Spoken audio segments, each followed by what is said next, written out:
আমার এই মাকসাদই হলো, তুমি কেন সেজদা করবা, নামাজ কেন পড়বা? কমপক্ষে এটা তো বোঝা উচিত যে আমি আল্লাহর সাথে আমার রাগ কিসের। এটা তো কোনো যুক্তিতে ভাই একেবারে সামান্য বিবেকও যদি থাকে, আল্লাহর সাথে রাগ করব কেন? তিনি আমার সব কিছু দিছেন, ঠিক না? আল্লাহ আমার সমস্ত প্রয়োজন পূরণ করতেছেন, যে আমারে সব দিল এবং আমি ডাকলেও দেয় না ডাকলেও দেয়, এমন মালিক আমি পাবো কোথায়? মা গাররাকা বিরাব্বিকাল কারীম। আল্লাহ বলে, বান্দা বলো না, এমন মেহেরবান মাওলা, আমার মতো দয়ালু রব থেকে কে তোমারে ধোঁকা দিল? এমন মালিক কই পাবা বান্দা? এমন মুনিব কই পাই? কই পাই? হাদিসে আছে নবীজি সাল্লাল্লাহু আলাইহি সাল্লামকে আল্লাহ তাআলা বলছে, বন্ধু আমার কোন বান্দা যদি 90 বছর পরেও জীবনের সব গুনাহ ছেড়ে দিয়ে আর করবে না ওয়াদা দিয়ে, 90 বছর বয়সেও যদি রাতের অন্ধকারে কোনোদিন চোখের পানি ফেলে, এক ফোঁটা চোখের পানি ফেলে গুনাহ ছেড়ে দিয়ে আর করবে না ওয়াদা দিয়ে আমার কাছে যদি মাফ চায়, দোস্ত আমি ওয়াদা দিলাম, কসম বন্ধু, আমি এমন 90 বছরের বুড়া তার গুনাহ সব মাফ করে দেব। কুল ইয়া ইবাদিয়াল্লাযীনা আসরাফু আলা আনফুসিহিম লা তাকনাতু মির রাহমাতিল্লাহ। রব্বুল আলামিন বলেন, বন্ধু বলেন, ও আমার বন্ধু আপনি বলে দেন, হে আমার বান্দা, আল্লাহ বলতেছেন আমার বান্দা শোনো না, তোমরা যারা এই পরিমাণ গুনাহ করেছো যে নিজের জীবনটাকে জুলুম করে শেষ করে ফেলেছো, জীবনে বলতে কোনো নেকি নাই, ডানে বামে কোনো নেকি নাই, গুনায় গুনায় ভরা জীবন তোমাদের পুরা ডুবে গেছে।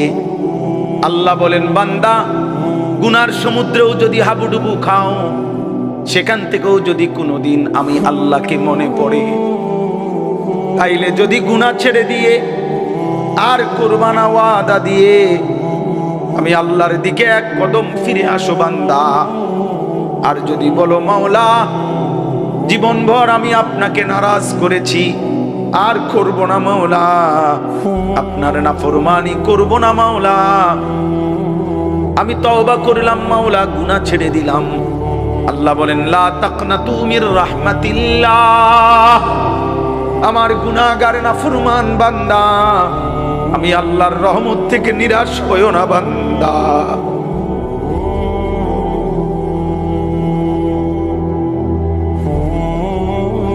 मायूस ना हो अहले ज़मीं अपनी खताओं से, तकदीर बदल जाती है मुदतर की दुआओं से। আল্লাহ বলে, বুজুর্গানে দিন শেরের মধ্যে বলছে এটা, হে আল্লাহর বান্দা, জীবনের সব গুনাহগুলো নিয়েও তুমি নিরাশ হইও না, মায়ুস না হো। মায়ুস মানে নিরাশ। মায়ুস না হো আহলে জমিন, হে জমিনওয়ালা নিরাশ হইও না, আপনি খাতাও সে, নিজের গুনাহের কারণে। চোখের পানি ফেলো বান্দা, ডাকো তোমার আল্লাহকে, তকদীর বদল জাতি হ্যায় মুদতার কি দুআও সে। কোন অক্ষম অসহায় বান্দা যদি চোখের পানি ফেলে আল্লাহর কাছে দোয়া শুরু করে, তো আল্লাহ তার আযাবের সিদ্ধান্ত বদলে দেয়।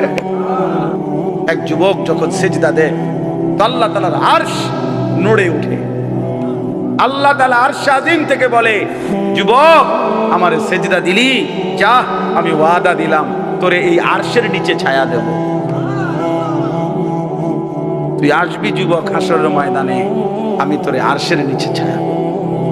শাবুন নাশাআ ফি ইবাদাতিল্লাহ।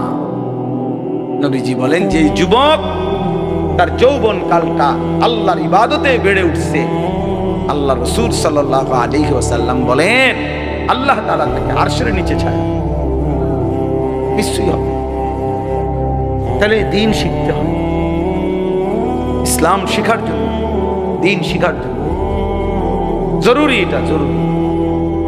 এটা বলে কিছু লোক মাদ্রাসায় পড়ে, ওনাকে ভাল লাগছে, ওনারা মাদ্রাসায় পড়ে, ওনারকে ভাল লাগছে, ওনারা স্কুলে পড়ে, ওনারকে ভাল লাগছে, ওনারা কিন্টার গার্ডেনে পড়ে, যে জেনে ভাল লাগে পড়বো না। এটা মস্কারি না, কোরআন কোনো মস্কারি না। যে যার যেটা ভাল লাগে, যার মন চায় কোরআন শরীফ পড়ুক, যার মন চায় বাংলা পড়ুক, যার মন চায় ইংরেজি পড়ুক, না না, এটা এরকম একটা বিষয় না। এটা আমার ইবাদত। কোরআন শরীফ পড়া এটা শুধু একটা পড়া না দোস্ত, এটা একটা ইবাদত। কোরআনুল করিম তেলাওয়াত করা একটা কি, বাংলা রিডিং পড়া ইবাদত, অঙ্ক করা ইবাদত। এটার সাথে এটার মিল আছে কি? এই জন্য নীরবে আলহামদুলিল্লাহ অনেক সুন্দরভাবে বসছেন, বাবারাও বসছেন, ছেলেরা তোমরাও বসছো। বাবা বুঝতে শেখো, দিন শেখা দরকার। আখেরাত আমি বুঝি নাই বললেই আখেরাত নাই এমন না ভাইয়া, আমি খেয়াল করি নাই বললেই আখেরাত হবে না, বিষয়টা এমন না। তুমি হয়তো ভাবতেই পারো আমি বুঝি নাই হুজুর, আমরা স্কুলে পড়ছি, এত কিছু কি আর আমরা জানি? দোস্ত এই সমস্ত এই সামান্য কথায় আখেরাত টিকবে। অনেক চাচারা আছেন, আপনারাও বলেন হুজুর আমরা গ্রামের মানুষ, মূর্খ সুরুক্ষ মানুষ, আমরা এত কিছু টোয়াইলি কি আর হইব, আমরা কি আর পারব? এই সমস্ত কথা বললে খোদার কসম বাবা আখেরাত টিকবে না। হাসরের ময়দান ফাজলামির জায়গা না, আপনার মস্কারি না, এটা সাদওয়ান।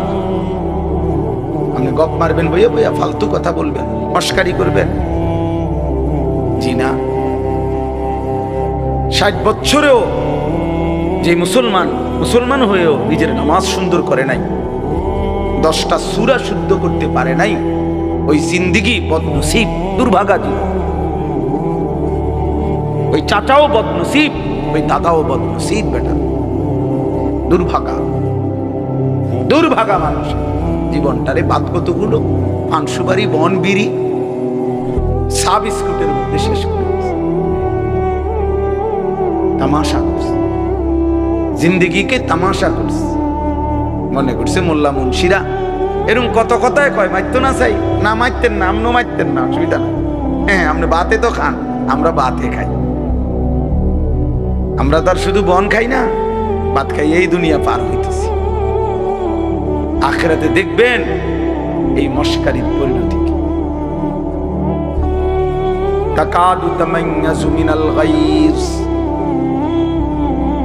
কুল্লামা উলকিয়া ফিহা ফাওজুম সাআলাহুম খাজানাতুহা আলাম ইয়াতিকুম নাযীর। রব্বুল আলামিন বলে জাহান্নামীকে যখন জাহান্নামে ফেলা হবে, জাহান্নামের ভীষণ আগুনে টকবক করবে, প্রচন্ড জাহান্নামের গর্জন আওয়াজ শোনা যাবে, আর জাহান্নামের ভীষণ চিৎকারে জাহান্নামের ফেরেশতারা তখন তাকে ডাক দিয়ে বলবে আলাম ইয়াতিকুম নাযীর। জাহান্নামের ফেরেশতা বলবে নাফরমান চিল্লাও কেন, তোমারে কি কেউ কোনো আল্লাহর ভয় দেখায় নাই? আলাম ইয়াতিকুম নাযীর, কোন ভয় প্রদর্শনকারী বান্দা কি তোমার কাছে আসে নাই? ক্বালু বালা, জাহান্নামী তখন বলবে হ্যাঁ, কাদ জাআনা নাযীর, হ্যাঁ ফেরেশতা আমার কাছে আল্লাহর পক্ষ থেকে ভয় প্রদর্শনকারী বান্দা এসেছিল। কত ইমাম সাহেব, কত আলেম ওয়াইজ, কত বক্তা, কত আউলিয়া, কত বুজুর্গ, কত নেককার মানুষ আমারে বারবার বলেছিল ফাকাযযাবনা, আমি মিথ্যা মনে করেছিলাম। ওয়াকুলনা মা নাযালাল্লাহু মিন শাই, আমি বলছিলাম এগুলো আল্লাহ নাজিল করে নাই। ইন আনতুম ইল্লা ফি দালালিন কাবীর, আমি আরো বলেছিলাম তোমরা মোল্লা মৌলবীরাই বড় বেশি ভুলের মধ্যে আছো। সরাসরি কোরআন শরীফের তর্জমা। وقالوا لو كنا نسمع أو نعقل ما كنا في أصحاب السعير। আল্লাহ বলেন জাহান্নামী বলবে, ফেরেশতা সেদিন দুনিয়ার জমিনে যদি একটু বুঝতাম অথবা একটু শুনতাম তাহলে আজকে আমরাও জাহান্নামী হতাম না।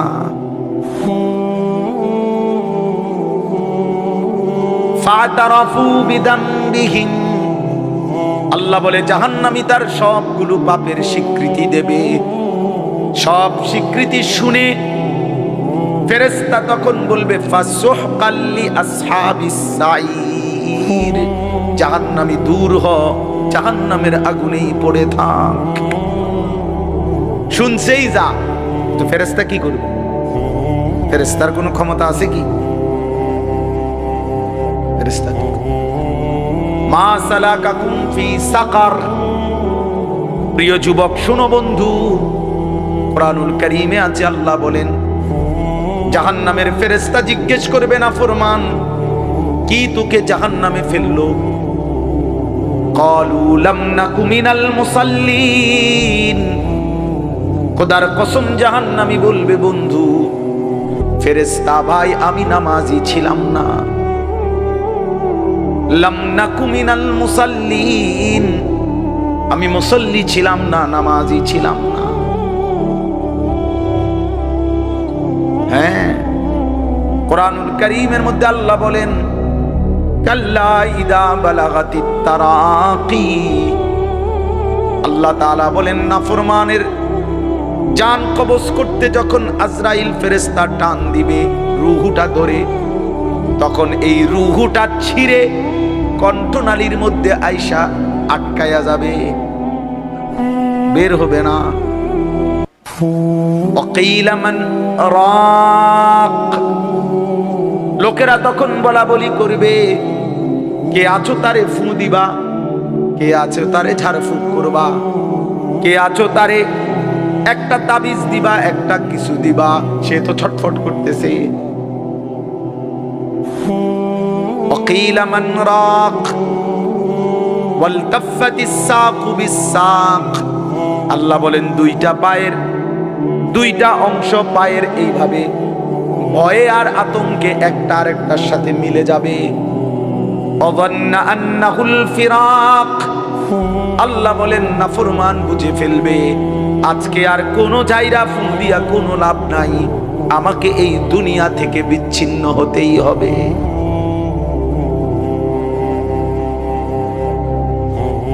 অযান্না আন্নাহুল ফিরাক। রব্বুল আলামিন বলেন এভাবে ছিন্ন করে রূহটাকে ছিঁড়া কেন?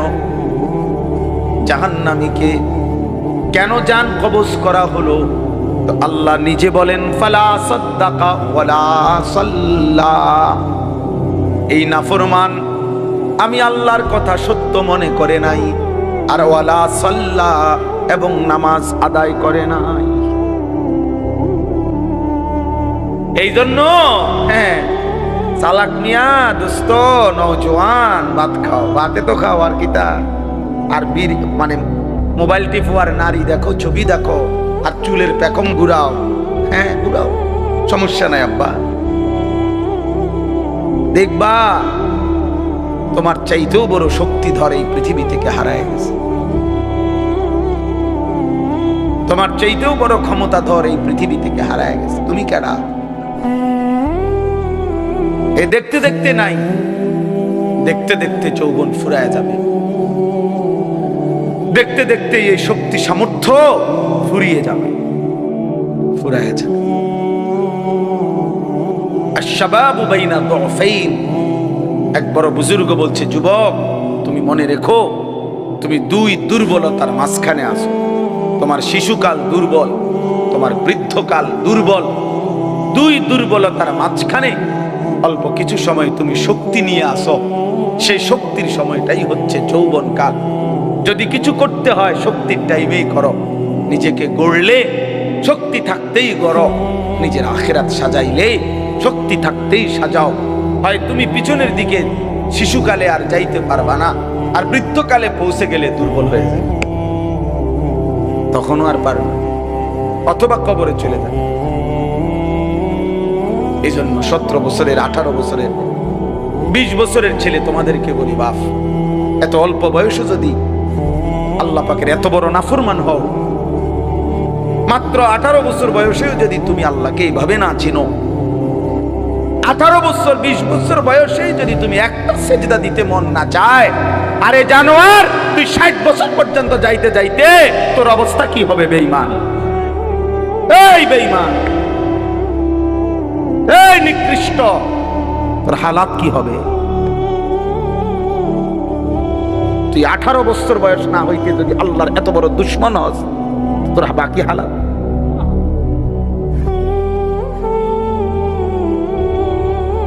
বিশ বছর না আইতেই যদি তুই এত নারী দেখে ফেলো, এত উলঙ্গ ছবি দেখো, জানোয়ার, বাকি জীবন তাহলে কি দেখবা? হাইওয়ান বলো, বাকি হায়াত কি দেখবা? তাই যা দেখার তো সব দেখে এলাইছো।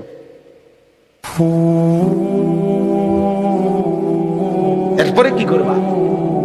এত কম বয়সে এত নারী, এত অল্প বয়সে এত উলঙ্গ ছবি দেখে ফেললাম, এত অল্প বয়সে চরিত্র এভাবে নষ্ট করে ফেললাম যে নারী ছাড়া, ছবি ছাড়া, জেনার দৃশ্য ছাড়া, বন্ধুদের অসৎ আড্ডা ছাড়া। ওই দেখেন, ওই অপদার্থের দিকে দেখেন, ওই দেখেন ওই অপদার্থ কি করে।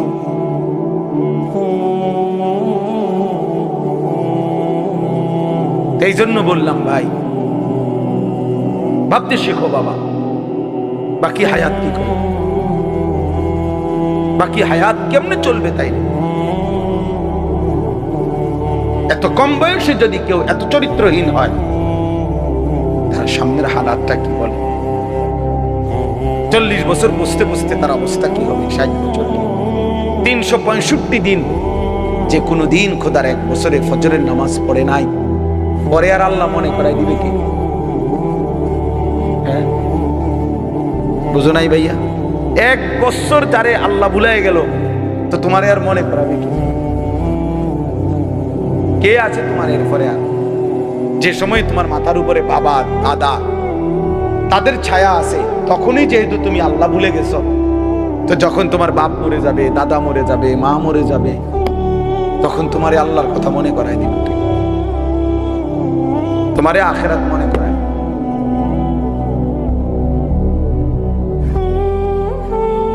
ছোটবেলায় আমার মনে আছে, আমার ছোট্টবেলা থেকে আমার মা সারাটা জীবন মা আম করে নামাজের কথা জিগাইছে। আমি প্রায় বলি, এখন আমার মার বয়স কমপক্ষে 70 হবে, আমার আম্মার কিচ্ছু মনে নাই, কিছু বলতে পারে না, অসুস্থ। একটা ট্যাবলেট দিলে আধা ঘন্টায়ও মা ট্যাবলেটটা খায় না, বোঝে না কি তা কইলে কই মা এটা খান না, খান। পানি মুখে দিলে জোর করে মা এটা ধরে রাখে, মা এটা বোঝে না যে এটা খাওয়া দরকার, মানে এই কথাটাই বুঝে পারি না। এখন এমন দুর্বল হয়ে গেছে সেই মা আমার। এখনো আমরা কথা বললে আম করে জিগায়, আমারে তো জিগায়, ভূত নমাজ উঠছে কসমান। মা আমার এখনো আমার জিগায়, ভূত নামাজ উঠছে, নামাজ উঠছে।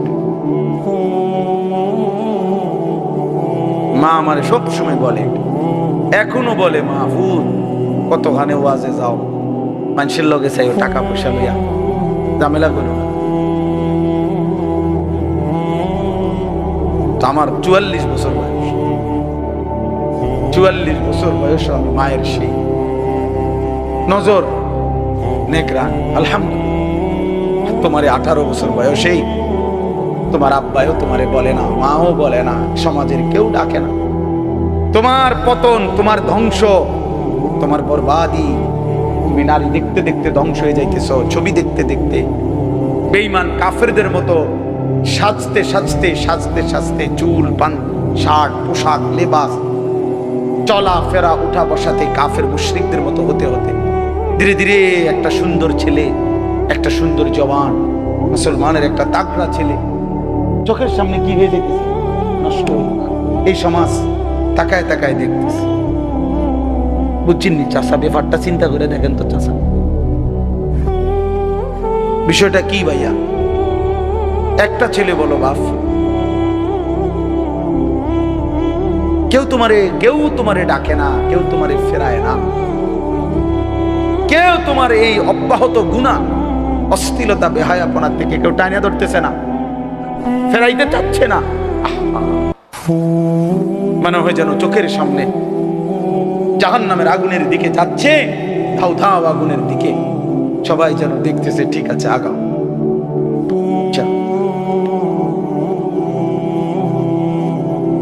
ومن يشاقق الرسول من بعد ما تبين له الهدى ويتبع غير سبيل المؤمنين, আল্লাহ বলেন আমার রাসূলের মাধ্যমে আমি সবকিছু স্পষ্ট করে বলে দেওয়ার পরেও যারা আমার রাসূলের বিরুদ্ধাচরণ করবে, ওয়াত্তাবি গায়রা সাবিলিল মুমিনিন, আমার প্রকৃত ঈমানদার যেই পথে চলে এই পথের উল্টো পথে যে চলবে, আল্লাহ বলেন আমার রাসূলের বিরুদ্ধাচরণ যে করবে, আমার ঈমানদার মুমিনের পথের উল্টো পথে যে চলবে, নুওয়াল্লিহি মা তাওয়াল্লা, আমি আল্লাহ তাকে সেই উল্টো পথেই চালাবো।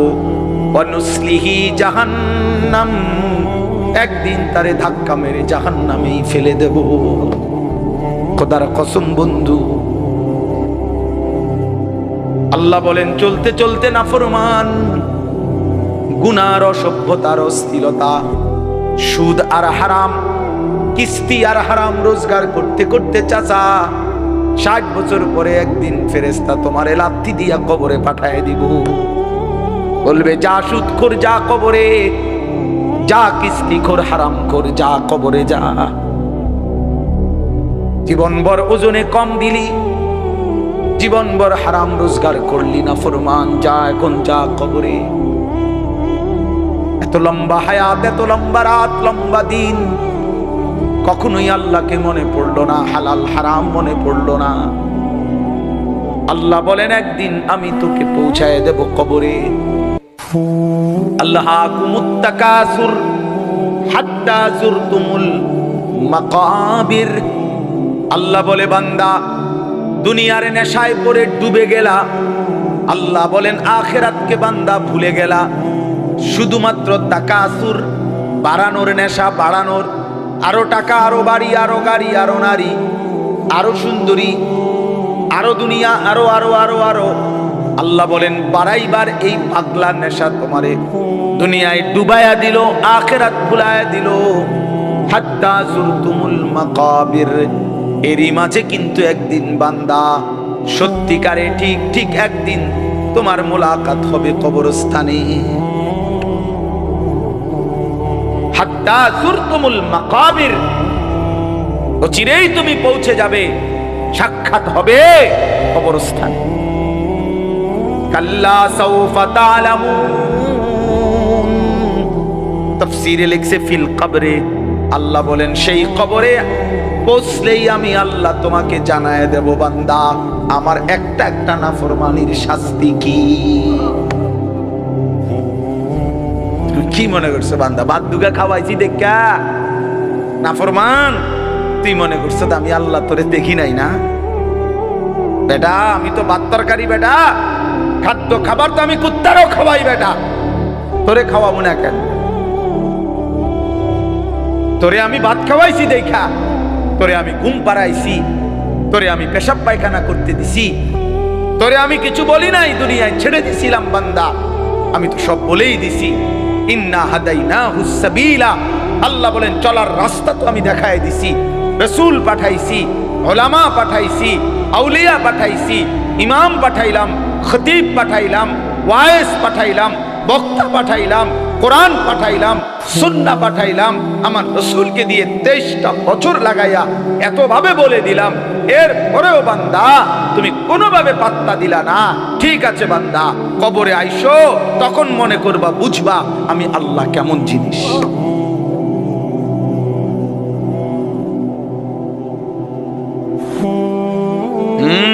আমি দেখায় দেব বান্দা।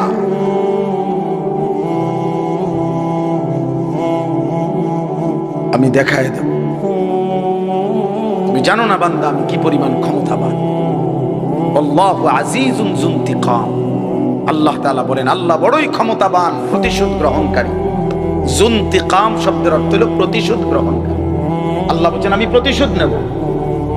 এই শব্দ ডাইরেক্ট বলছে আমি প্রতিশোধ নেব। আমার একটা লোকমা ভাতের হিসাব নেব, আমার এক ঢোক পানির হিসাব আমি নেব বান্দা, আমার প্রতিটা নিঃশ্বাসের হিসাব।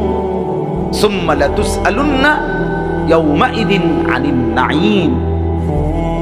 আমার প্রতিটা নিয়ামতের হিসাব।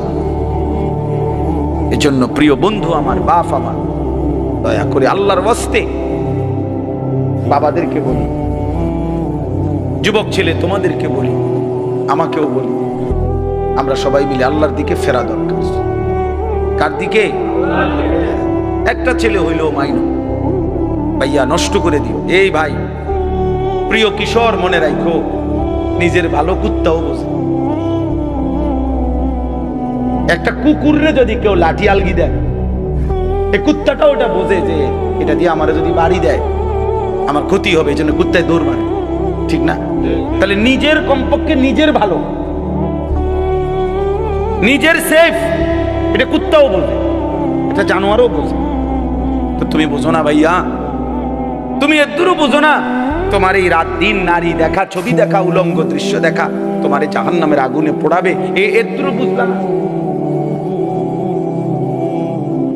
তোমার এই লাগাতার নামাজ না পড়া এই জীবন যে তোমার শেষ পর্যন্ত জাহান্নামে নিবে, এদুরও বুঝলা না?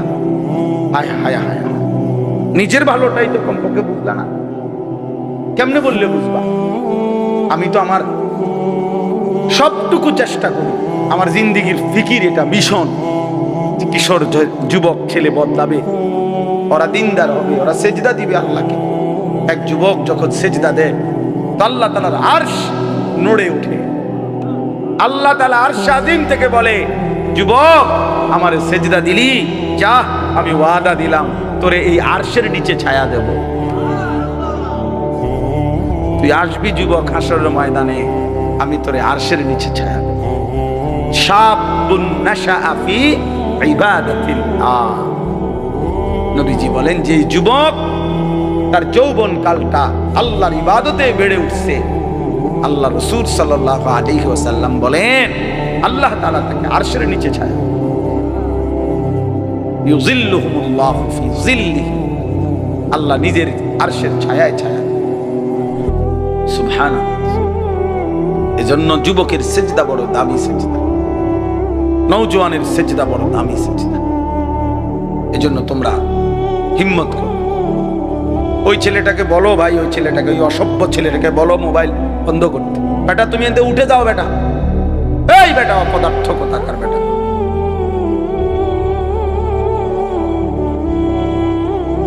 চিন্তা করছেন নি? ওরে দুইবার বললাম। আর এইটাই জীবন। কিছু ছেলে পেলের জীবনে এরা এত শক্ত হয়, এরার কথা হইলো হুজুর তোর আব্বাও যদি কয় আমি লড়তাম না, আমি যেমনি আছি। হ্যাঁ, এটা সাংঘাতিক, জানেন না? কিছু ছেলে পেলে এমন শক্ত হয়ে যায়, কলিজা পাথর হয়ে যায়। এর কথা হইলো যা বেটা তোর বেটা, এতে কত বালা হুজুর কইছে বেটা, এতে আরো কত মোটা তাজা হুজুর দেখছি, আমারে লড়াইতে আসছে না। 1.5 বিঘা হুজুর আইছে, আমার মতো বাটফারের লড়াই।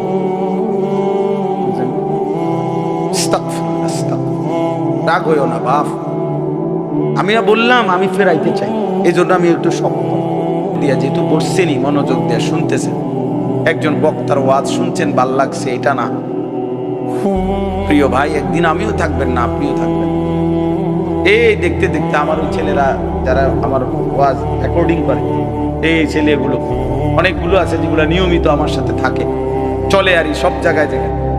ওরা বলতেছে যে এখন যে আমরা তো আর আপনার সাথে হজে চলে যাব, আমি দেখা হবে না, আমরা একটু সময় দিয়ে। আমার এটা খুব মনে পড়লো যে হায় যদি আর দেখা না, যদি আর কোনোদিন বলার সুযোগ না হয়।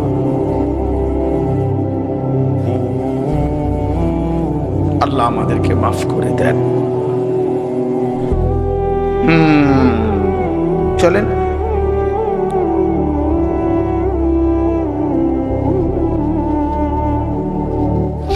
এজন্য যুবক ছেলেরা বলো ইনশাআল্লাহ, হিম্মত করো, এ নামাজ পড়বা নি ভাই ইনশাআল্লাহ। ছেলেরা বলো, ছেলেরা তোমরা বলো ভাই, বলো ইনশাআল্লাহ। আগামী দিনে সেজদাওয়ালা যুবক লাগবে ভাই, বিশ্বাস করো। আগামীর সময়টা মাহাদির পক্ষে, ইসলামের পক্ষে। সারা পৃথিবী, বাংলাদেশ না শুধু, সারা পৃথিবীতে কালেমার বিজয়ের জন্য, কোরআনের বিজয়ের জন্য, মাহাদির পক্ষে লড়বার জন্য, দাজ্জালের বিরুদ্ধে, ইহুদিদের বিরুদ্ধে, বেঈমানের বিরুদ্ধে যুদ্ধের জন্য সাহসী, ইমানদার, সেজদাওয়ালা যুবক লাগবে ইনশাআল্লাহ। তুমি নিয়ত করো সেদিনের সেই যুদ্ধে ইমানদারের পক্ষে যেন তুমি থাকো। আমি আমার ছোট ছেলেরও মস্ক করাইছি, বাবা দোয়া করতে থাকবা, হয় তুই যুদ্ধ করবি না আমি যুদ্ধ করব, কিন্তু কালেমার বিজয় হবে ইনশাআল্লাহ, ইসলামের বিজয় হবে। এই দেখবেন একদিন পাকিস্তান এক ধাক্কা দিছে, 3 ঘন্টা লাগছে না, উড়ে এলেছে। ইন্ডিয়া ঠান্ডা হয়ে গেছে, বুঝেন নাই? ঠান্ডা, একদম ঠান্ডা। হ্যাঁ, মোমেন দেখায় দিছে 10ই মে ফজরের নামাজের পরে পাকিস্তানি সেনাবাহিনী মধ্যে মুজাহিদ চূড়ান্ত হামলা করছে ফজরের নামাজ পড়ে। সব চ্যানেলে আসছে কথা কম। ফজরের সালাম ফিরায়া নারায়ে তাকবীর, আল্লাহু আকবারের ধ্বনি দিয়ে মিসাইল হামলা করছে। 3-4 ঘন্টার ব্যবধানে ভারত মাথা নোয়াইতে বাধ্য হয়েছে।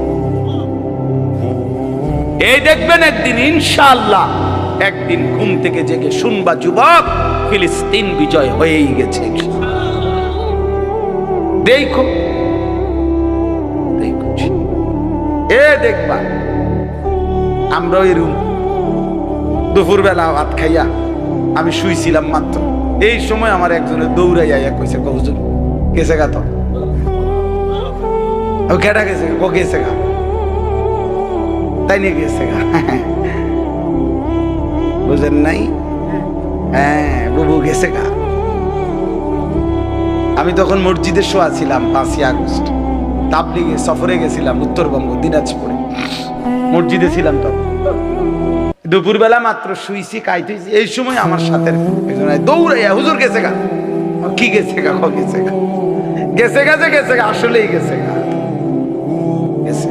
হ্যাঁ, এজন্য ওলামা বিদ্বেষী যারা ছিল, লক্ষ লক্ষ ওলামায়ে কেরামকে বেইজ্জতি করেছে যারা, হাজারো রকমের জঙ্গি, বোমাবাজ, এই সমস্ত মিথ্যা ট্যাগ লাগায়া, মিথ্যা অপবাদ দিয়ে যারা এই প্রহসন করেছিল, তারা ঠিকই ভাইগা গেছে। মামুন বাংলার জমিনে আজও আছে, মামুনুল হক আছেই আছে, থাকবে ইনশাআল্লাহ। এই জন্যই কিশোরগঞ্জের এক বেয়াদব নেতা নামের এক বেয়াদব গত কয়েকদিন আগে, এই বেয়াদব ওলামায়ে কেরামের বিরুদ্ধে জঘন্য মিথ্যাচার করেছে, বিদ্রুপ করেছে। বাংলাদেশের এক নেতা,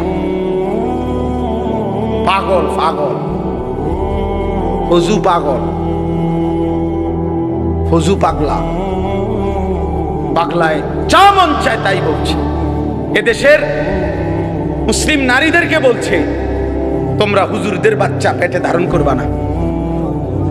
কত বড় বেয়াদব, কত বড় জঘন্য বেয়াদব, চিন্তা করে দেখে।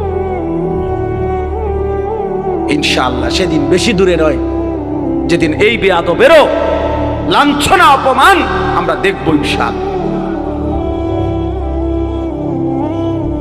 এজন্য প্রিয় ভাই, প্রিয় বাবা, সবার কাছে বলি, বাবা দিন মানেন, আল্লাহকে মানেন। এই বাপ, সংসার মানে স্ত্রী সন্তান, ছেলে মেয়ের নাম সংসার, স্ত্রী সন্তানের নাম পরিবার। খাট পালং আর সোফার হিসাব মিলাইয়েন না, সন্তানের নামাজের হিসাব মিলাইয়েন না। খাট দেখান কিনতেন, সোফা দেখান কিনতেন, এবারে 30 বছর বিদেশ করছে, 60 বছর কামাই রোজগারি করছে, বাজার করছে, ব্যবসা করছে, ক্ষেত খামার করছে, অন কিনছেন চাচা, শেষ বয়স হইল, হ্যাঁ করছে হুজুর আল্লাহর রহমতে 4টা রুম দিয়ে একটা বিল্ডিং করছে। এডি হুনা মানুষের, হ্যাঁ বিল্ডিং করছে, এটা শুনে আল্লাহর রহমতে হুজুর আপনাকে দোয়ায় বিল্ডিং করছে, রাস্তার লগে কদ্দুর জায়গা লইছে। রাস্তার লগে জায়গা লইছে, বিল্ডিং করছে, 4টা রুম, 2টা বাথরুম, বাথরুম দিয়েও টাইলস। আল্লাহু আকবার, কত বড় নিয়ামত। এখন টাইলসে মতে, কত বড় নিয়ামত আল্লাহ দিছে ওনারে। ওনার বাপ দাদা আগে পূর্বপুরুষ মাটিতে পেশাব করত, এখন উনি এখন টাইলসে পেশাব করে। এর চাইতে বড় দৌলত আর কি হইতে পারে? 60 বছর সার্থক, আপনি এখন টাইলসে মতেন। এই জীবন, এই মুসলমান, 60 বছরের এই ছিল হিসাব। কি বললেন এগুলো? বিল্ডিং এর হিসাব দেন কেন? সোফার হিসাব দেন কেন? জমির হিসাব দেন কেন? হিসাব দিবেন সন্তানের। আমার সন্তান নামাজ পড়ে, আমার সন্তান আল্লাহকে সেজদা করে, আমার ছেলে মেয়ে আল্লাহকে সেজদা করে, আমার ঘরের বিবি বাচ্চা পর্দা করে, আমার ঘরের সবাই আল্লাহর কোরআন পড়তে পারে।